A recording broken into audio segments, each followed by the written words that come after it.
Kalau makan mesti kena lagu ni, tak boleh lagu lain. Kalau lagu lain, ini ikut cara barat lah, macam-macam. Dia kata padahalnya tak apa, boleh.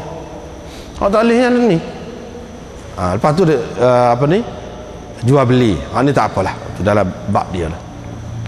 Ini bab orang yang berbisik-bisik di hadapan orang. Lagu mana? Imam Bukhari nak cerita sininya, tak boleh bisik depan orang. Maknanya kalau kita nak bisik juga, nak kecek ada mustahak, kita 3 orang. Mustahak kita nak kena minta izin dengan dia. Dah ada mustahak dengan dia sikit. Kena ayat lagu tu. Itu makna minta izin. Itulah beradab. Situlah naknya sini. Tapi kalau ramai, macam di sini, isteri Nabi SAW tu ramai.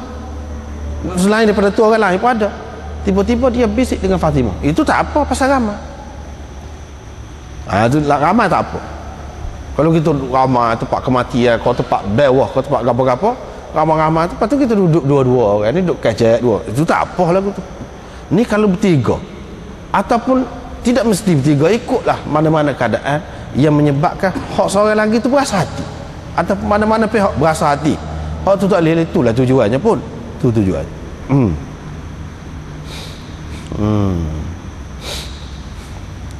Dan orang yang tidak menceritakan rahsia kawannya, apabila mati baru dia cerita. Maknanya rahsia ni kadang-kadang hak seseorang tu bisik ataupun cerita seorang tu, kita tak boleh cerita ke orang. Itu makna beradab, terutama kalau dia tidak izinkan. Macam mana kita nak cerita? Ataupun kalau kita ni ustaz kau, atau kalau kita ni doktor kau, ikutlah ke berapa, lawyer kau, ikutlah ke berapa apa yang ada kaitan dengan orang ramai. Dia cerita benda rahsia dia, kita tak boleh royak. Kalau tidak sabit tu pun orang biasa, adab orang Islam, tak boleh royak.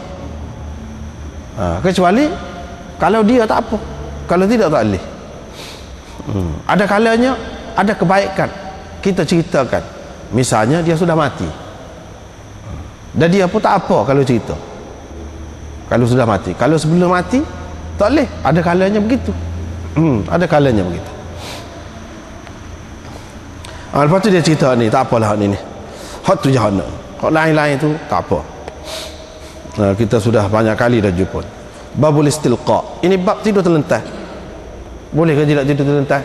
Setengah orang dia terlajak nak mengikut sunnah, dia kata tidur mesti atas lambung kanan. Iyalah, tidur kalau atas lambung kanan semuanya lengoh. Lengoh.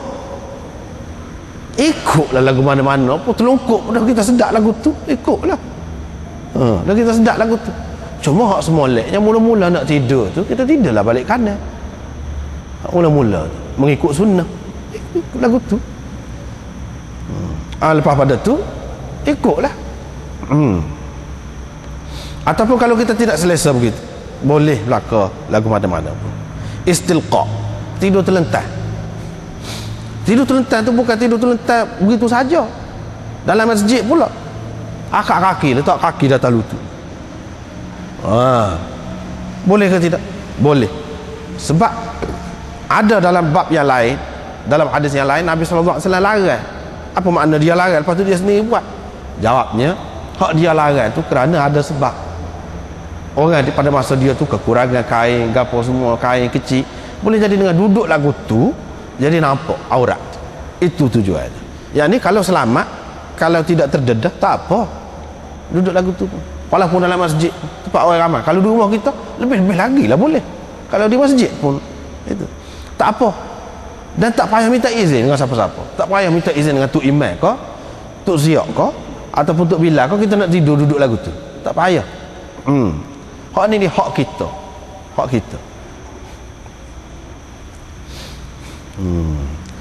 Babul la yatanajathnan duna thalith. Tidak boleh dua orang berbisik-bisik di hadapan. Duna itu dengan makna amama. Kadang-kadang duna dengan makna khalfa, di belakang. Kadang-kadang duna dengan makna ghair. Sini duna maknanya amama, di hadapan. Dua orang tidak boleh berbisik-bisik di hadapan orang yang ketiga. Ini mana kalau tiga. Hak tadi, hak bisik tadi tak apa. Nabi SAW sendiri bisik. Sebab ramai, bukan tiga orang. Ni kalau tak boleh ni tiga.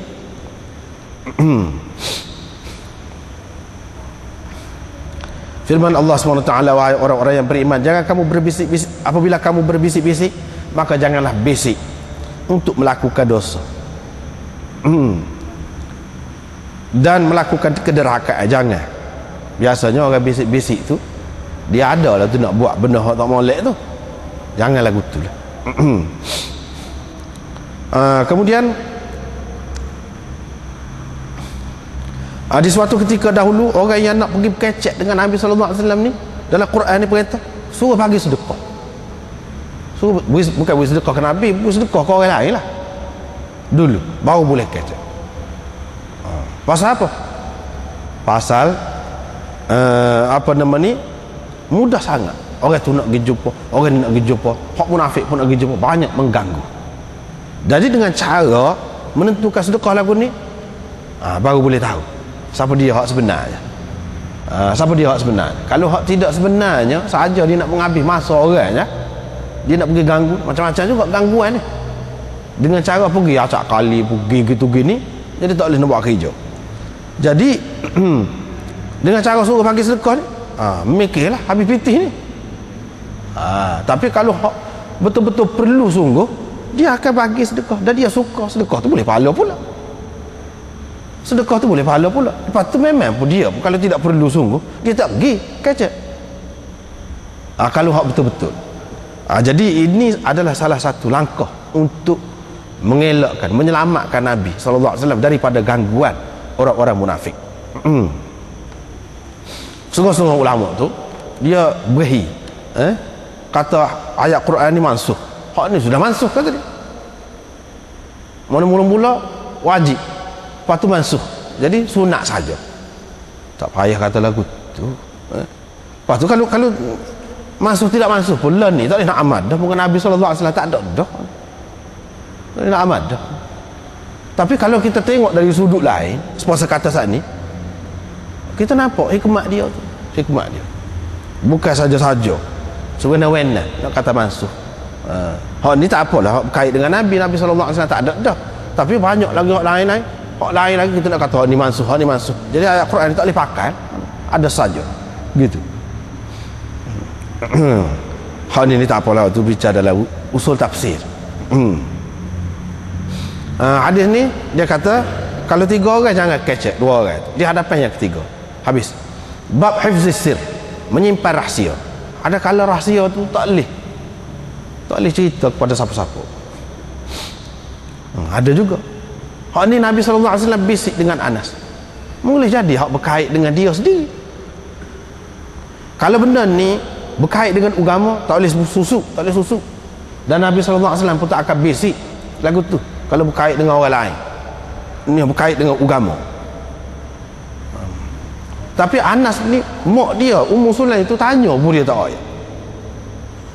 Maknanya apatah lagi orang lain. Mana tak ayat pakai sudah. Cuma dia kata ada Nabi SAW ayat dia. Gitu. Tak perlu kita korek. Ada kalanya rahsia begitu. Tak sesuai diceritakan. Maknanya apa dia tidak cerita juga.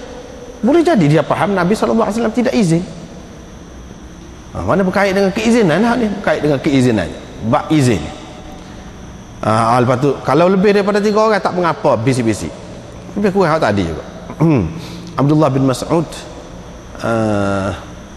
dia sebut ni, kalau 3 orang tak boleh di hadapan seorang lagi, sehingga ramai. Kalau ramai tak apa, kerana takut akan menyedihkan yang seorang lagi. Mana tak serayak kita, moga kita tidak rapat dengan dia. Tak serayak kita, moga kita ni tak boleh pegang rahsia berkali. Tak serayak kita ni, moga kita ni tidak padan dengan dia, tidak setara dengan dia, macam-macam lah bahasa. Jadi kecil hati, sebab itulah tak bagi tu.